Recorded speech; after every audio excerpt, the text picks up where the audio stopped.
Hi, I'm Shannon Keller with Triple Crown Nutrition. We're talking about feeding in the winter and how to take care of your horse in the winter today. And one of the things to consider is blanketing your horse in the winter.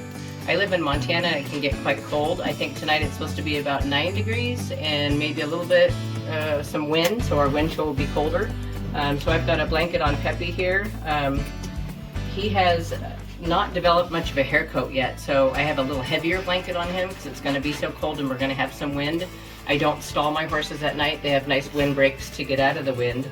But you want to consider the hair coat condition, their body condition. He is not underweight or overweight, so he doesn't really need a super heavy coat, but he does need a coat because he doesn't have much hair yet growth.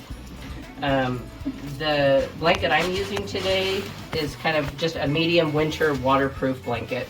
You do want to make sure that they are fitted correctly. You want to, once you buckle them all, you want to make sure you can get about a fist in between the buckles and against their body. So it's not tight, it's not binding at the shoulder.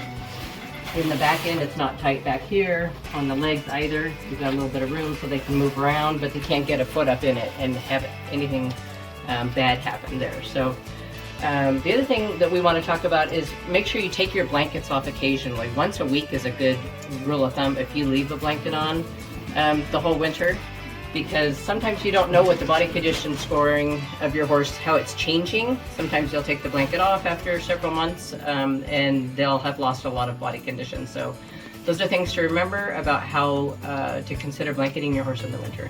One of the most important things to consider when thinking about what your horse consumes in the winter is water. So if you live in the cold parts of the country, which I do, I live in Montana, I happen to use a Ritchie automatic waterer, so it does heat. We've put a heat tape in here and it's plugged in and turned on, so it heats the water. I keep the level not very close to the surface because with wind that can freeze it easier, so I bring the float up a little bit and keep the level down a little bit. So this is one great option. Another option that I have if something happened to my water is a tank that's got a heater in it that I can plug in. And then one other option in a pinch or if you're in a stall is to use like the flat back just heated 5-gallon bucket. So this works as well. And those are some options that we have for winter water. That's all we have for today. Thank you.